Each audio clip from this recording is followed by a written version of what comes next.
What's good, you fellow weirdos?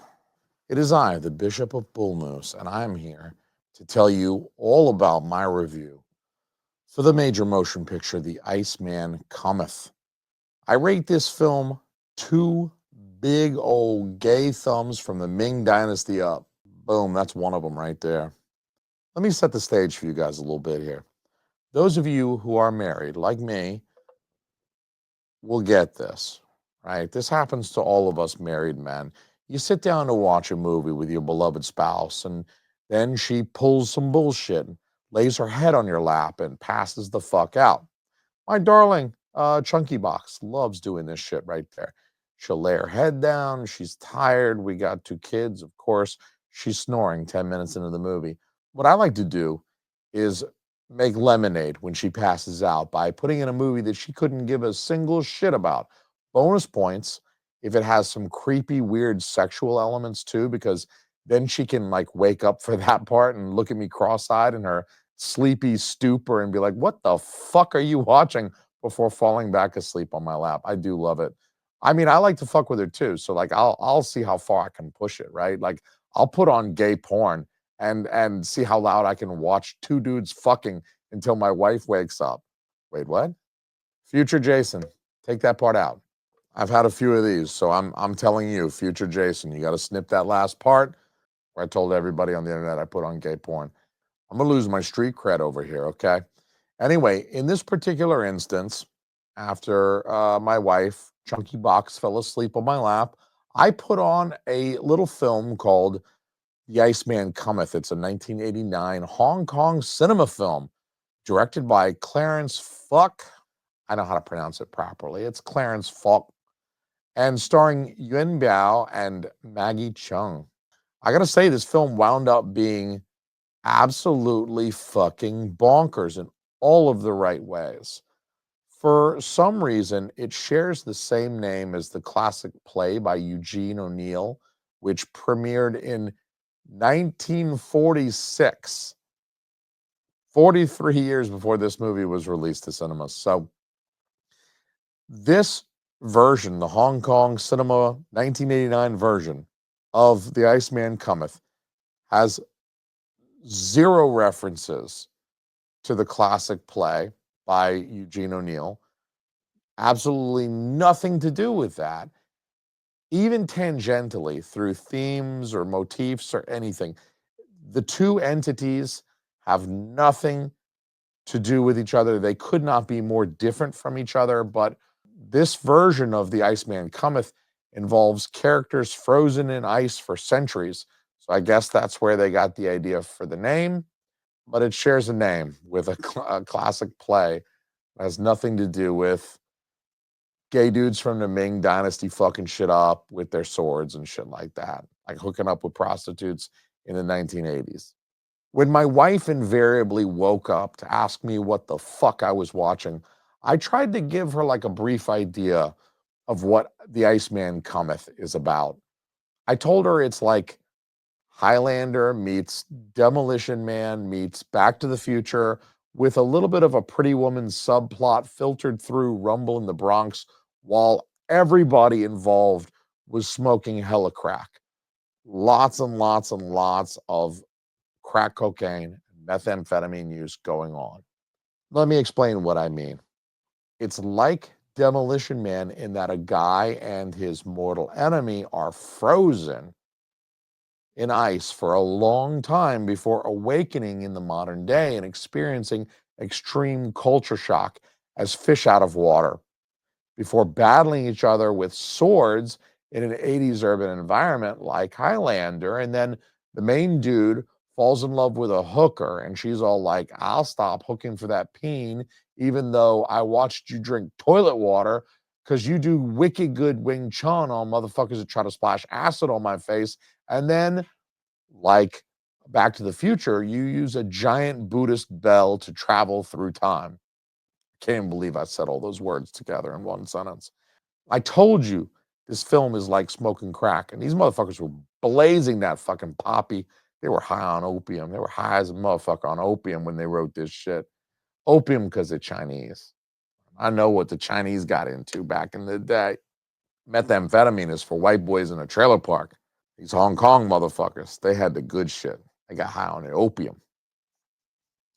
I mean, they were throwing all the fucking lo mein at the wall to see what sticks. You know what I'm saying? Was that racist?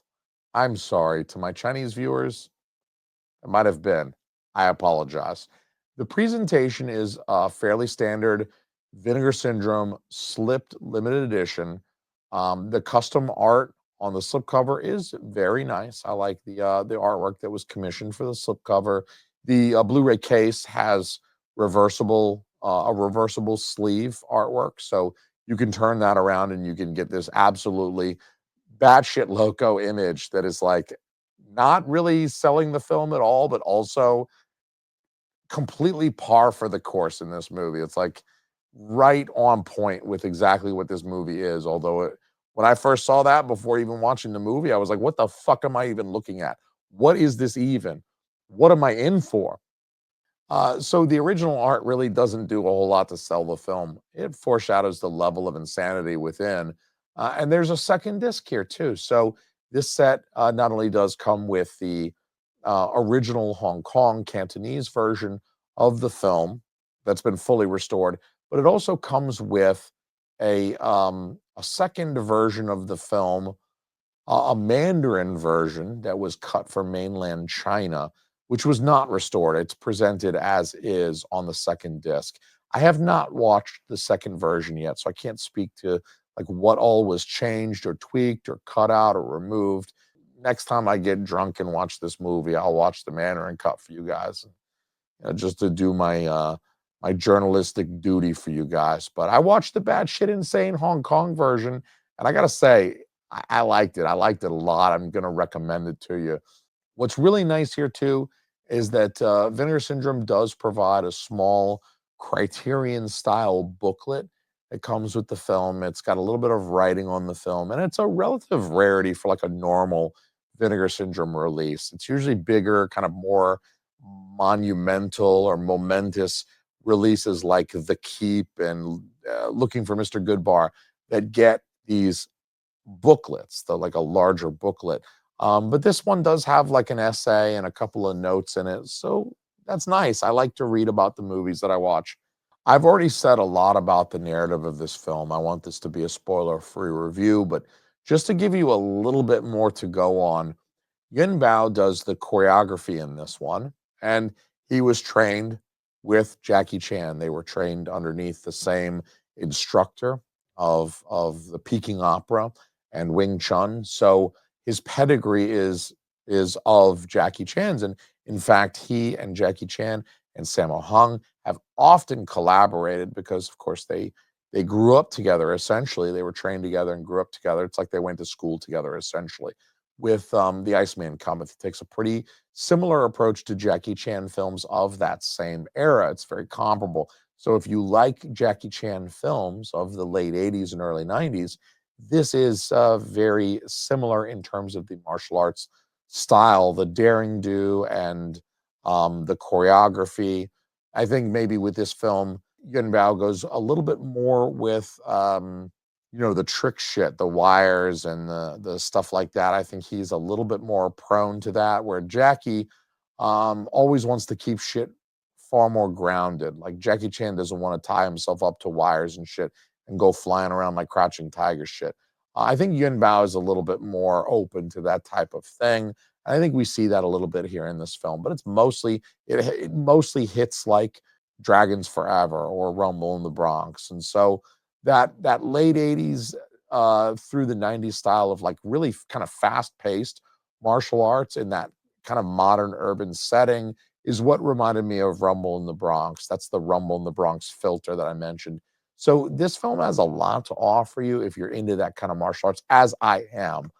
Being such a Chinese martial arts purist as I am, I do want to see good martial arts in addition to my batshit crazy fucking narratives that seriously, like my 5-year-old makes up tighter narratives than this story.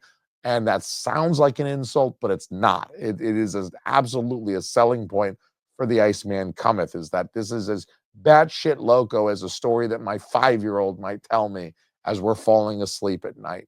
And Maggie Cheung's character is actually a lot of fun in this film. She winds up adding kind of a pretty fun wrinkle to the kind of straightforward conflict between Yuen Biao and his mortal enemy. Of course, Yuen Biao is the good guy. He's got this enemy that he's got to fight. The enemy is terrible, but Maggie Cheung winds up being this sort of, I don't want to say third wheel, but she's this extra variable in this conflict. And she creates conflict with Yuen Bao's character, in both good and bad ways. And she's a hooker with a not so heart of gold. She's actually kind of a bitch to Yuen Bao's character, but she still winds up being pretty likable, pretty enjoyable character. She's actually kind of an asshole, but like you wind up kind of like, I'm pulling for her anyway, you know. And the bad guy is like this Kurgan style, another Highlander type of, reminded me of Highlander. He's like this over the top, like evil for no reason other than the fact that he likes rape and fucking shit up. And so it feels rare in the current year, like 2025. It feels rare that even the evilest bad guys in movies would dig or enjoy sexual assault. It feels like our bad guys have been so washed over, like they're allowed to kill millions of people, maybe innocent people, to blow up whole planets, but like they're not allowed to be racist, and they're definitely not allowed to be like misogynist, and they're not allowed to like sexually assault. But this guy is like, he throws that rule book out the window. The bad guy in this flick is very open about enjoying rape and murder, and not even in that order, because there is one scene where he does the murder first, then he finishes up with the rape. So I don't know if that's like a trigger warning for you guys, but this movie is as insane as I'm trying to sell it. Really is a crazy fucking movie. I think at one point the bad guy throws a bullet with his fingers, with his hand. He throws a bullet so hard that when it hits the guy, it's as if he was being shot. Like the bullet penetrates his skin, which is just a fucking insane thing. It's awesome. But Yuen Bao's character is like Connor McLeod in the sense that he's very old school. He's an honorable dude, whereas the bad guy embraces the chaos and immorality of the modern day. Seems to fit in a lot better amongst the underbelly, that scumbag crowd, and the way that Kurgan was like all punk rock and shit, and he just sort of found this way to like embrace modernity. Our main character here, our bad guy here, does the same thing, which is kind of cool. And there's actually a lot of humor in this film as well. I think I've probably made that pretty clear, but there's a lot of humor. There's some like dumb, stupid lines about gay people existing in the Ming Dynasty. And of course, our hero does not understand at all the purpose of a toilet at first.